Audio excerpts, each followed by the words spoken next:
আর্জেন্টিনার ফুটবল এর আগে কি এতটা বাজে সিচুয়েশন ফেস করতে হয়েছে? আমার কাছে মনে হয় না। আমি যখন থেকে ফুটবলটা টুকিটাকি বুঝি, যখন থেকে আমি আর্জেন্টিনার ফুটবলের ফ্যান, আমি এরপরে কখনো দেখি নাই আসলে আর্জেন্টিনার ফুটবল এতটা বাজে পরিস্থিতির মুখোমুখি হইতে। এই যে মার্চের ফিফা উইন্ডোতে আর্জেন্টিনা কাতারের সাথে ম্যাচ খেলার কথা ছিল, স্পেনের সাথে ম্যাচ খেলার কথা ছিল, ওই দুইটা ম্যাচ তো ক্যান্সেল হইলই। এরপরে একটা ফ্রেন্ডলি ম্যাচের ব্যবস্থা হইলো গুয়াতেমালার সাথে, এখন ওই ম্যাচটা ক্যান্সেল হয়ে গেছে। গুয়াতেমালা 27 মার্চ ইতালিতে আলজেরিয়ার সাথে খেলবে, ওই ম্যাচ খেলে হচ্ছে আর্জেন্টিনায় এসে আর্জেন্টিনার সাথে ফ্রেন্ডলি ম্যাচ খেলার কথা, কিন্তু ফিফার নিয়মের মারফেসে এই ম্যাচটা বাতিল হয়ে গেছে। আপনি একই ফিফা উইন্ডোতে দুই মহাদেশে গিয়ে ম্যাচ খেলতে পারবেন না। এই নিয়মের কারণে হচ্ছে আর্জেন্টিনা এবং গুয়াতেমালার ফ্রেন্ডলি ম্যাচটা বাতিল হয়ে গেছে। এই যে একটা বাজে পরিস্থিতি, এর আগে কখনো আমি আর্জেন্টিনার ফুটবলে এই পরিস্থিতি দেখি নাই। আর্জেন্টিনা বর্তমান বিশ্বের সেরা টিম, তারা বিশ্বকাপের চ্যাম্পিয়ন, দুইটা কোপা আমেরিকার চ্যাম্পিয়ন, ফিনালিসিমার চ্যাম্পিয়ন, আর এই ফিফা উইন্ডোতে এসে একদম সব কিছু হজরলব হয়ে গেছে, সব কিছুই এলোমেলো হয়ে গেছে শুধুমাত্র এই যে মিডল ইস্টে যে যুদ্ধ চলতেছে এই যুদ্ধের কারণে। এই মিডল ইস্টে যদি এই ঝামেলাটা না থাকতো তাহলে হচ্ছে আর্জেন্টিনা খুব ইজিলি আপনার হচ্ছে কাতারের সাথে ম্যাচ খেলতে পারতো, স্পেনের সাথে আমাদের বহুল প্রতীক্ষিত যে ম্যাচটা ছিল ওই ম্যাচটা খেলতে পারতো। এখন এই ফিফা উইন্ডোতে অন্য টিমগুলো যেখানে দুইটা করে ম্যাচ খেলবে, সেখানে আর্জেন্টাইন প্লেয়াররা কোনো ম্যাচ খেলারই আমার কাছে মনে হয় না সুযোগ পাবে।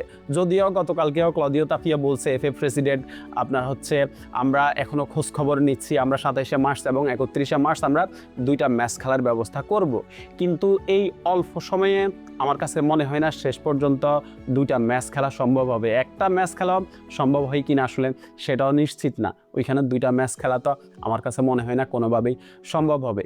এখন এই যে এই ফিফা উইন্ডোতে অন্য টিমগুলো দুইটা করে ম্যাচ খেলবে, আর আর্জেন্টাইন প্লেয়াররা আর্জেন্টিনায় যাবে, নিজেরা হচ্ছে ক্যাম্প করবে, নিজেদের ভিতরে প্র্যাকটিস করবে।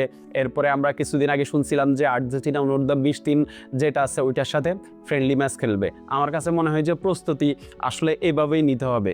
এই অল্প সময়ের ভিতরে আপনি অন্য কোনো টিম পাবেন না ফ্রেন্ডলি ম্যাচ খেলার জন্য, কারণ প্রত্যেকটা টিমই হচ্ছে শিডিউল ফিক্সড করা, কে কার বিপক্ষে খেলবে এটা অনেক আগেই নিশ্চিত হয়ে গেছে।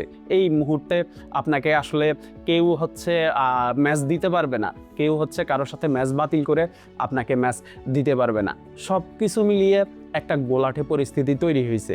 এই যে বিশ্বকাপের আর অল্প 2-3 মাস বাকি আছে, এই 2-3 মাস আগে আর্জেন্টিনার ফুটবলের এই পরিস্থিতি আসলে বিশ্বকাপে কতটা বাজে ইফেক্ট করে, এখন এটাই হচ্ছে দেখার বিষয়। যদিও লিওনেল স্কালোনির উপরে আমাদের ভরসা আছে, আর্জেন্টিনার এই টিমটার উপরে আমাদের ভরসা আছে। আর যারা আর্জেন্টাইন ফ্যান হয়েও আসলে যারা এই মুহূর্তে আর্জেন্টিনার ফুটবলের সমালোচনা করতেছেন, আমি বলবো যে ভাই, এই যে যদি মিডল ইস্টে এই ঝামেলাটা না হইতো তাহলে তো কোনো সমস্যাই ছিল না। তাহলে তো আর্জেন্টিনা কাতারের সাথে খেলতো, এরপর হচ্ছে স্পেনের সাথে খেলতো। মিডল ইস্টে এই ঝামেলার কারণেই হচ্ছে আর্জেন্টিনার ফুটবলে এখন এই বাজে অবস্থা। এই অবস্থার জন্য আসলে আর্জেন্টিনার ফুটবল দায়ী না, কোনোভাবেই না। এফএ প্রেসিডেন্ট ক্লদিও তাফিয়া আসলে কোনোভাবেই দায়ী না, পরিস্থিতির শিকার। এই পরিস্থিতির শিকারের কারণে হচ্ছে এখন এই যে মার্চের ফিফা উইন্ডোতে হয়তোবা আর্জেন্টিনা কোনো ম্যাচ খেলা ছাড়াই কাটিয়ে দিতে হবে। নিজেরা ক্যাম্প করবে, নিজেদের ভিতরে প্র্যাকটিস করবে, এতে মানে আপনার হচ্ছে এই যে প্রস্তুতি এতটুকুতেই সীমাবদ্ধ থাকবে।